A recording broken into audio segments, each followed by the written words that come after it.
नमस्कार मंडळी, मी विजया उल्हास गोखले नर्मदा गृहोद्योगमध्ये आपलं स्वागत करते। आज नवीन पदार्थ आपल्यासाठी घेऊन आले, दडपे पोहे। काय लागणारे साहित्य पाहूया।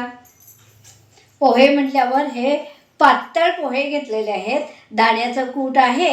हे शेंगदाण्यांच्या ऐवजी मी चणे घेणारे, कारण दाण्याचं कूट घातलंय म्हणून।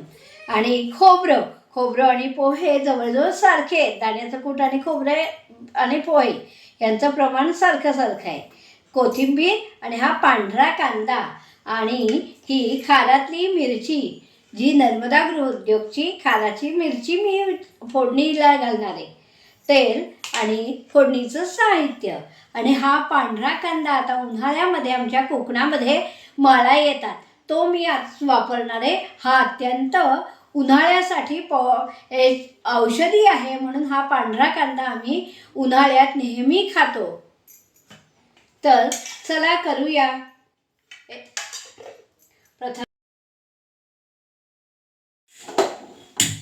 वर कढई कडलं तापत टाकलंय, म्हणजे पळी, आणि त्याच्यात फोडणी करायचे। तेल तापलंय की नाही यासाठी तेल मी घातलेलंच आहे। आणि ह्याच्यात मोहरी घातली। मोहरी तडतडली की थोडंसं हिंग घालायचं आहे आणि हळद। मोहरी तडतडली, आता हिंग घालूया। आणि ही खारातली मिरची, खारातली मिरची बरोबर हे चणे फोडणीला घालायचे। आणि आता ही फोडणी, हे सर्व साहित्य एकत्र कालवून घ्यायचं आहे आणि ही फोडणी त्यावर ओतायची आहे। दाण्याचं कूट, ओलं खोबरं, पांढरा कांदा आणि कोथिंबीर, चवीपुरतं मीठ आणि साखर मी घालणार आहे। तुम्हाला साखर आवडत नसेल तर घालायची नाही। मोहरी, हे मिरची आहे खारातली, त्यात मीठ असतंच, त्यामुळे मीठ पण अगदी बेताने घालायला लागतं। नाही घातलं तरी पण चव येते ह्याला। अशी ही फोडणी झाली आहे।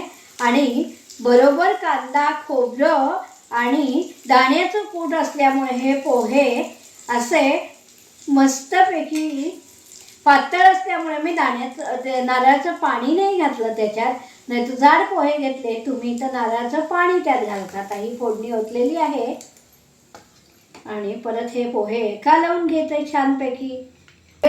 या भांड्यात दडपून ठेवायचे आणि उपडे घालायचे। आणि हे दडपलेले पोहे ची चव खूप वेगळी लागते खायला। तुम्हीही हे दडपे पोहे करून खाऊन पहा, कसे झाले ते मला सांगा आणि नक्की करून पहा। आता उन्हाळ्याच्या सुट्टी लागणार आहेत, तर मुलांसाठी नवीन काहीतरी करायचं असेल तर हे दडपे पोहे नक्की करा। बघूया। तर असे हे दडपे पोहे तयार आहेत। धन्यवाद। नर्मदे हर। चॅनलला सबस्क्राईब करा, लाईक करा, शेअर करा आणि हा व्हिडिओ सर्व मित्रमैत्रिणींना पाठवा। दडपे पोहे नक्की खाऊन पहा।